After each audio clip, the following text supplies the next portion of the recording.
हमारे मस्तिष्क में दो माइंड होते हैं, एक चेतन मन यानी कि कॉन्शियस माइंड और दूसरा अवचेतन मन यानी कि सबकॉन्शियस माइंड।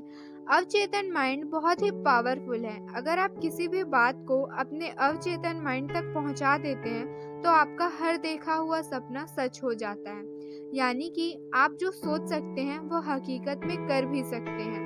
इसका मतलब अगर आपने अपने अवचेतन माइंड से अपने आप को एक अमीर इंसान के रूप में सोचा हो तो आप 100% अमीर बन सकते हैं।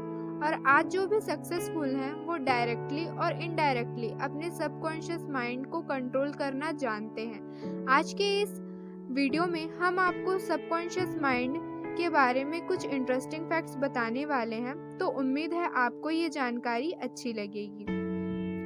जब कोई बात आपके सबकॉन्शियस माइंड में चली जाती है तो वो आपके शरीर के वाइब्रेशन को बदल देता है। अगर हम हमारे शरीर की गहराई में जाएं तो पता चलता है कि हमारा शरीर इलेक्ट्रॉन, प्रोटॉन और न्यूट्रॉन का एक वाइब्रेशन है।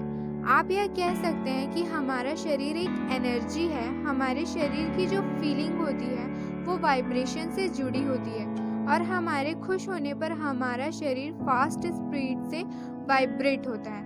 इसी तरह आपको सिर्फ आपके सबकॉन्शियस माइंड को ऑर्डर ही करना है जिससे वो आपके शरीर को हाई वाइब्रेशन मोड पर ला देगा और फिर आप जो भी करना चाहोगे वो होकर रहेगा। हमारा अवचेतन माइंड वर्तमान और भूतकाल की सभी बातों को स्टोर करके रखता है। इस पर समय का कोई भी इफेक्ट नहीं पड़ता है। इसीलिए आप जब भी अपने अवचेतन माइंड में खो जाते हो तब आपको समय का पता ही नहीं चलता है और लगता है कि ये घटना कुछ सेकंड्स पहले की ही है। ये बात बिल्कुल सही है कि हम जैसा सोचेंगे और करेंगे उसी तरह हमारा सबकॉन्शियस माइंड भी हमको काम करने के लिए प्रेरित करता है। यदि आपने ठान लिया कि आज मुझे इतना काम करना ही है तो ये बात आपके सबकॉन्शियस माइंड तक पहुंच जाती है और वो इसके लिए तैयार हो जाता है। लेकिन इसके बाद आप अपनी बात से मुकर जाते हैं और सोचते हो कि ये काम कभी दूसरे दिन करूँगा। इसका बैड इफेक्ट हमारे सबकॉन्शियस माइंड पर पड़ता है। और दूसरी बात, जब भी आप कोई भी काम करने की ठानेंगे तभी आपको बार बार यही थॉट याद दिलाएगा कि अगली बार कर लेंगे। ये कोई मजाक नहीं है बल्कि ये सच है। हमारे दिन भर के काम के दौरान हमारा चेतन मन बहुत ही ज़्यादा एक्टिव रहता है। इसके कारण हमारे सबकॉन्शियस माइंड यानी कि अवचेतन माइंड को काम करने का कोई मौका ही नहीं मिलता, पर यह दिन भर की सारी मेमोरी को स्टोर करके रखता है।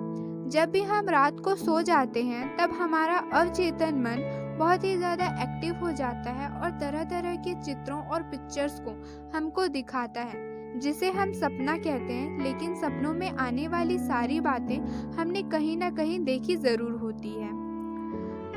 हम सभी अमीर बनने के सपने ज़रूर देखते हैं या कुछ बड़ा काम करने के बारे में सोचते हैं ताकि दुनिया में हमारे नाम को एक नई पहचान मिले।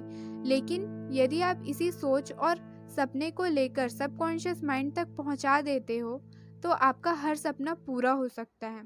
दोस्तों, उम्मीद है आपको अवचेतन मन यानी कि सबकॉन्शियस माइंड के बारे में ये इन्फॉर्मेशन अच्छी लगी हो। अगर अच्छी लगी हो तो अपने दोस्तों के साथ इसे शेयर करें और इसी तरह के अमेजिंग वीडियोस के लिए चैनल को सब्सक्राइब करना बिल्कुल न भूलें।